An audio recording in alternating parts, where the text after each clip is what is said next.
Ça, c'est un kangourou qui porte dans son ventre et sur son dos des émigrants mexicains qui essayent de traverser la frontière Mexico-États-Unis. Ah d'accord, c'est très symbolique. C'est très symbolique parce qu'avec une Vierge de Guadalupe qui les protège.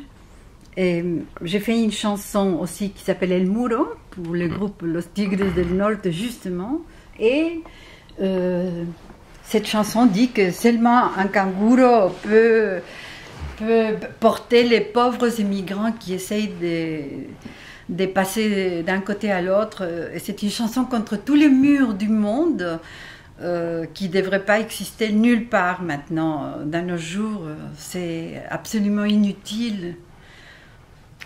Alors, il y a des céramiques aussi, donc vous pouvez nous les présenter? Alors, les céramiques reprennent tout le temps les mêmes thèmes que j'ai fait, c'est-à-dire la Catrina qui danse avec un chien, les thèmes des boléros romantiques, les couples, la mer, toujours avec tous les poissons et tous les fruits de mer, si on peut dire, et les fruits, la lune, les animaux des Mexicains, enfin les crocodiles, les sirènes, les rêves, les romanticismes, toujours présents, et surtout la mer. Je pense que on devrait penser beaucoup à la mer parce que elle nous donne tellement que il faut pas l'oublier. Donc j'essaye toujours, automatiquement ça revient chez moi l'effet des choses très naturelles et très simples. Je vais pas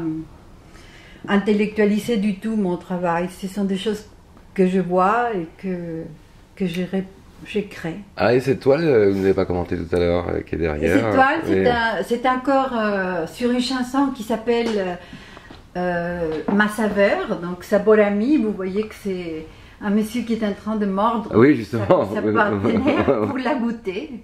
Goûte-moi, ça s'appelle. À mon goût. Et j'adore ce boléro.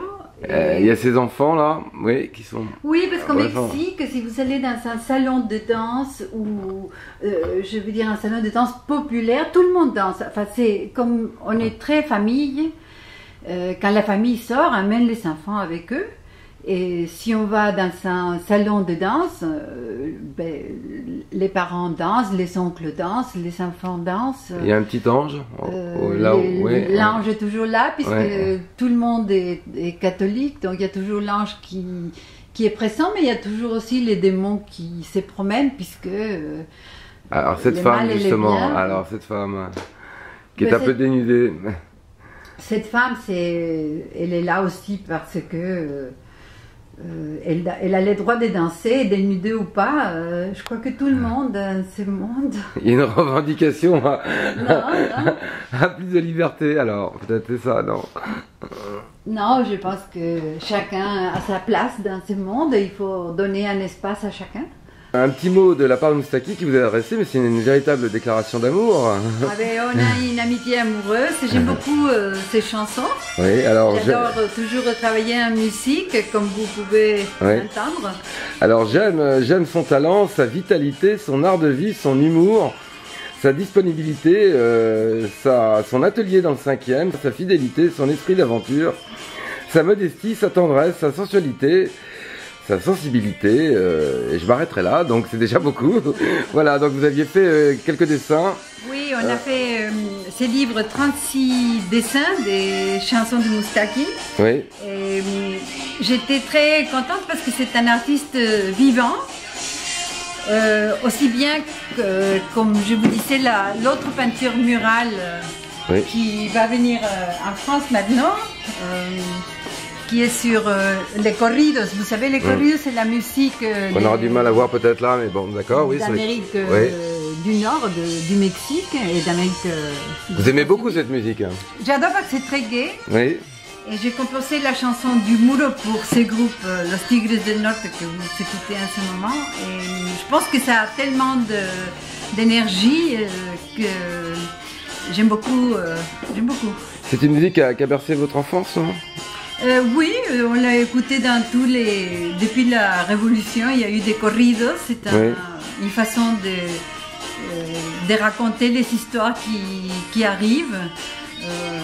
Comme ici, les rap ou des choses, comprendre les thèmes actuels. Il y avait les corridos de la Révolution avant.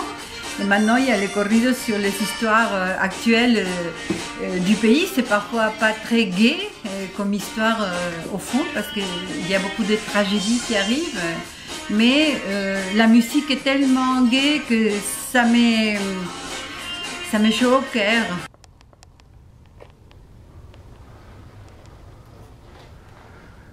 Donc vous avez dans vos mains un livre de portraits d'enfants. Voilà, j'ai fait toujours aussi des portraits d'enfants et des familles. Depuis toujours, j'ai toujours portraité des familles. Ça, c'est par exemple une famille de 34 personnes qui voulaient un tableau de leur hacienda, de les maïs, les magueyes, les tequilas, enfin toutes les choses auxquelles la musique qu'ils sont. D'accord. Voilà. Et de là, je passe de toute façon au portrait d'enfant. Et la condition, c'est que chaque enfant raconte son histoire. Je ne veux pas peindre les enfants selon. Là, par exemple, c'est une petite fille qui a voulu s'habiller en espagnol avec beaucoup de yeux. Et là, c'est un petit garçon qui m'a dit, je vais avec des cerises et des petits singes. Donc, chaque enfant choisit exactement comment il souhaite d'être peint. Et ça, j'aime beaucoup parce que c'est pas mon imagination, c'est l'imagination des familles et des enfants que je peux portraiter. Et c'est très intéressant de voir ce que les gens peuvent sortir de leur intérieur. Et évidemment, c'est aussi, par exemple, la fresque que j'ai faite sur la Vierge de Guadalupe, c'est la plus grande fresque que j'ai faite. Ces dimensions, c'est quoi? C'est 36 mètres carrés. Ah ouais. Et c'est les plus grands tableaux que j'ai faits. Parce qu'elle constitue l'exposition itinérante dans les cathédrales européennes. Oui. Et donc, vous avez fallu beaucoup de temps pour réaliser cette toile? Oui, c'était 1 an et demi. Ah oui. Et elle avait été exposée à Paris à la paroisse de Saint-Sulpice. Et maintenant, elle est au musée d'art sacré à la Basilica de Guadalupe au Mexique. Et maintenant, j'aimerais beaucoup continuer à exposer en Europe. L'exposition est à Budapest maintenant, mais peut-être qu'on va pouvoir la montrer à Chartres. Oui, alors il y a un projet, donc on l'annonce. Oui, j'aimerais beaucoup parce que j'ai fait 3 fois le pèlerinage quand j'étais étudiante à Paris, à Chartres. Donc je trouve que ça serait comme un cercle qui va se fermer du pèlerinage au pèlerinage artistique, je trouve. Alors il y a un projet, donc on va le signaler. Il y a effectivement un projet d'exposition de vos œuvres à la cathédrale de Chartres. Ah, absolument. Voilà. Bon, qui n'est pas encore fixé dans les dates. Eh bien, Christina, vous remercie de vous avoir accueilli dans votre atelier. Non, merci beaucoup. J'espère que vous m'accueillerez à Chartres. Je vous dirai à très bientôt alors. Merci en tout cas. Vous.